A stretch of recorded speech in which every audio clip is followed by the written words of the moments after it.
Fresh meat. This is my opinion and my opinion only, but sequels were better in the 80s and 90s. Simply because, despite how well they were or weren't received, there's a level of effort and creativity that isn't quite present today. Now listen, I'm not saying we haven't got some great sequels in the last decade and a half, but with the change in consumption, production, and allocation of cash, times have changed, and we ain't going back. Ghostbusters is a well-deserved classic, an irreverent sci-fi comedy with a sprinkle of horror to top it off. The perfect casting, written and filmed at the perfect time. Lightning in a bottle, and with anything that becomes iconic in the pop culture zeitgeist, a sequel that could surpass or equal such a classic would be damn near impossible. And that's if they continued right away. Ghostbusters 2 came out 5 years after the original. And listen, here's the deal. Both of these were on VHS by the time I found them. And these two movies were staples of my childhood. And though I can see through the nostalgia of youth, I've never understood the backlash on today's entry. I'm here to defend a flick that gets way too much flack, and stands a test of time in terms of directing, acting, effects, and most importantly, charm. You know it, and I know it. Ghostbusters 2.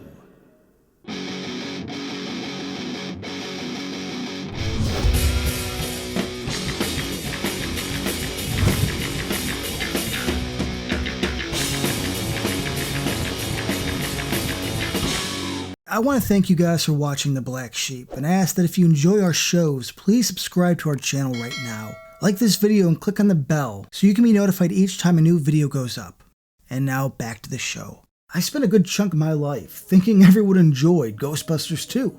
Yeah, I didn't think it overpowered the first, but the internet wasn't much in '95, so you knew what you knew. But holy shit, this sequel has become a late 80s punching bag. It wasn't critically well received when it opened in '89, and it was railroaded again by that bro dude nerd reviewing from the early 2010s, which was probably the wave that I caught. And this is where I must cut to the majestic George Carlin.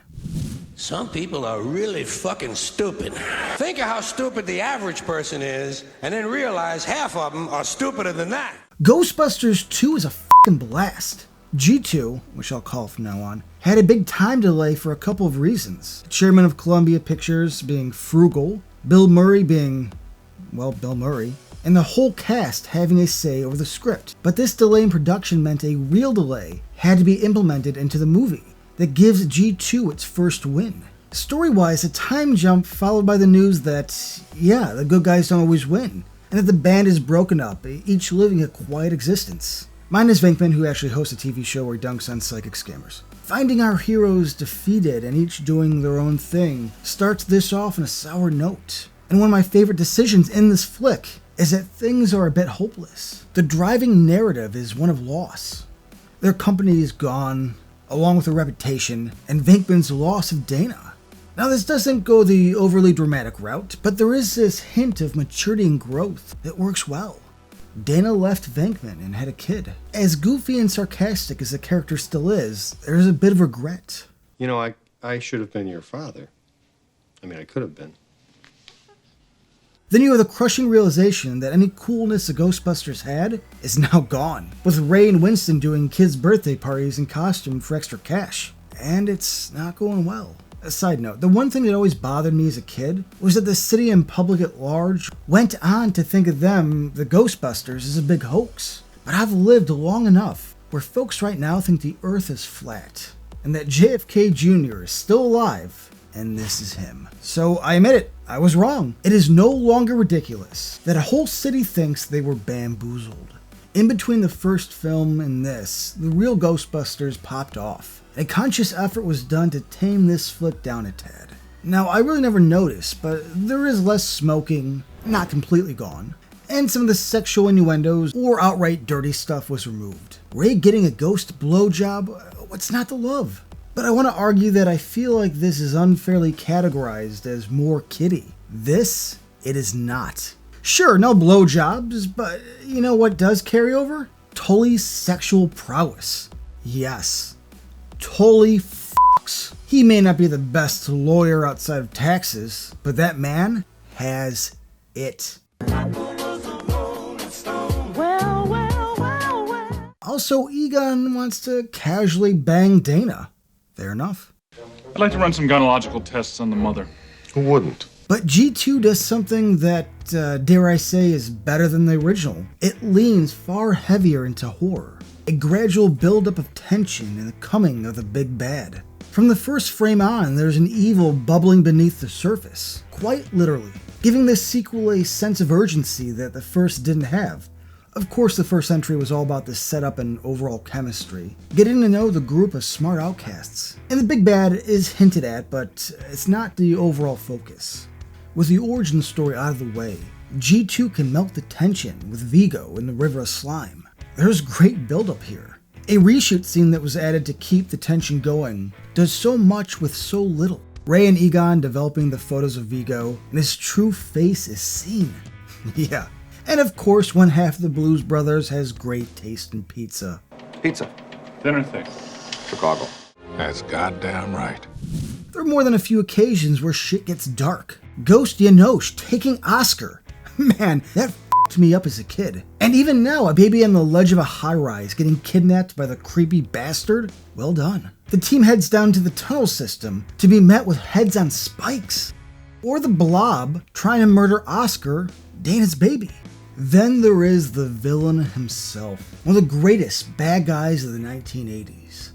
That's right, the badass that is Vigo the Carpathian. The fact that the painting alone may be one of the coolest and downright creepiest things is a testament to good filmmaking. And G2 fixes what I always thought was the one weak element of the first, a weak foe. Sure, the Stay Puft Marshmallow Man was iconic, but I also thought Gozer looked, well, lame. Styled like an 80s theater dancer. I always wished they went either a weirder or darker route, but I guess it really doesn't matter because Stay Puft rocked. G2 wisely gives us a torturous dictator/magician who needs a baby, poor Oscar, to be reborn. The mini bio he gives to Janosch may be the coolest backstory in what is basically a sci-fi comedy adventure. On a mountain of skulls in the castle of pain, I sat on a throne of blood. A strong, capable, and fleshed out villain gives this a leg up and should be mentioned more. How the hell can you not love Vigo the Throne of Blood Carpathian? Though this gets a bad rap for being too special effects heavy, truth is, it's not. Bill Murray was a grump. This doesn't go overboard with the special effects, and I'd argue it uses them to build the stakes and push the story beats forward. The Scoleri brothers steal the courtroom scene, which is the catalyst for bringing the Ghostbusters back. Janosch's ghost is still the best thing to f*** up little kids. Those red eyes.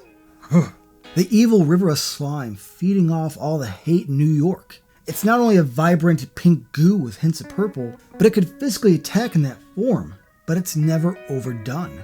So no, this isn't some flashy, hollow special effects movie. Please, watch it again. This is still a cast-driven movie, fully dependent on chemistry, and everyone here shines. Ray and Egon have a lot of back and forth and steal a lot of the scenes, while the great Ernie Hudson is given more to do and a bigger role. The ghost train still hits hard after all these years. Rick Moranis, when he's not being a shitty lawyer or a great lover, spent most of his time chasing women and drinking, actually gets to suit up and save the day. Sure, he doesn't really, but the crowd thinks so, and this guy needs a confidence. I'm glad to see G2 giving this poor bastard some due.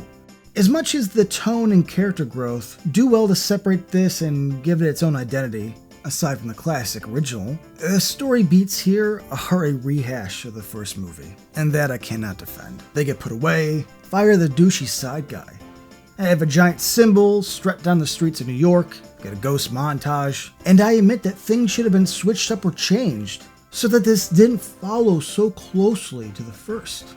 It's the same but bigger, and for that, it's a fault. But Ivan Reitman did a great job at giving us a continuation that feels earned, that feels authentic. He explored more of the horror and was able to nail the most important part, the charm and chemistry that makes the Ghostbusters what they are. You can tell when friends make a movie. And thematically, this is about friendship, getting older and growing up. The Ghostbusters defeat evil, yet it takes the perfect symbol of New York to bring people together. Is it schmaltzy? Yeah. When executed right, it is heart and soul. And having our 4 friends come together with the entire city on New Year's Eve to kick this evil dictator back to hell, set to the song Higher and Higher, is the kind of stuff that makes me feel good. Now, as of this recording, I haven't seen Ghostbusters Afterlife, and good or bad, I don't care. You see, my journey ended with 4 friends, a girlfriend, and a baby, immortalized on canvas. An adventure of a lifetime aided by the goodwill towards men of the surrounding city. This is my ending. And I wish we had a 3rd movie. I wish they could have continued on, but life doesn't always work out. And so Ghostbusters is not a trilogy, but 2 films. And I can only hope that they had more adventures, captured more ghosts, and I hope they kept going, on and on, higher and higher, until the end.